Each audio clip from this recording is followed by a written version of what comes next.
আজকের ব্লগ এক সাধারণ দিনে ছোট ছোট সুখ। নমস্কার তোমাদের সবাইকে, অনেক ভালোবাসা। প্রতিটা নতুন সকাল আমাদের জীবন নতুন আশা আর নতুন শক্তি নিয়ে আসে।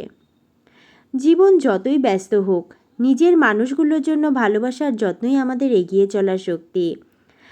আজ সকালে ঘুম থেকে উঠে জানলাটা খুলতেই একদম সতেজ সকালের হাওয়া মনটা ভরে দিল। এমন ছোট ছোট মুহূর্তগুলো দিনের শুরুটাকে সুন্দর করে তোলে। তারপর আমার ছোট্ট ছেলেকে নিয়ে বেরিয়ে পড়লাম রাম ঠাকুরের মন্দিরের উদ্দেশ্যে। ওকে নিয়ে একটু হাঁটাহাঁটি করলাম, যেন ওর মন ভালো থাকে, প্রকৃতির মাঝে কিছুটা সময় কাটাতে পারে। একজন মায়ের কাছে সন্তানের হাসিটাই সবচেয়ে বড় আশীর্বাদ।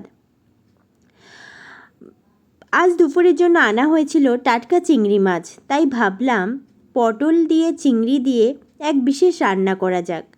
পটল চিংড়ির দোরমা। আমার নিজের মতো করে ঘরোয়া স্বাদে এই রেসিপিটা তোমাদের সঙ্গে ভাগ করে নিলাম। আশা করি তোমাদের ভালো লাগবে। একটা মেয়ের জীবন শুধু নিজের জন্য নয়, পরিবার, সংসার, সন্তান আর দায়িত্বের মাঝে সে প্রতিদিন নিজের ভালোবাসা ছড়িয়ে দেয়। অনেক সময় সে পরিশ্রমই চোখে পড়ে না, কিন্তু প্রতিটা কাজের মধ্যেই থাকে অগাধ মমতার যত্ন। আমি বিশ্বাস করি বড় সুখের জন্য সবসময় বড় কিছুর দরকার হয় না। পরিবারের সঙ্গে কাটানো সময়, সন্তানের হাসি আর নিজের হাতে রান্না করা, এই ছোট ছোট মুহূর্তগুলো জীবনকে সত্যিকারের সুন্দর করে তোলে। আজকের দিনটা তোমাদের সঙ্গে ভাগ করে নিতে পেরে খুব ভালো লাগলো।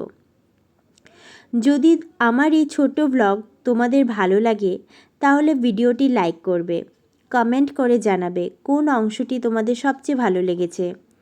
আর আমার এই পথ চলার পাশে থাকতে চ্যানেলটি সাবস্ক্রাইব করতে ভুলো না। আবার দেখা হবে পরের ব্লগে। সবাই ভালো থেকো, সুস্থ থেকো আর নিজের প্রিয় মানুষগুলোর যত্ন নিও। ধন্যবাদ।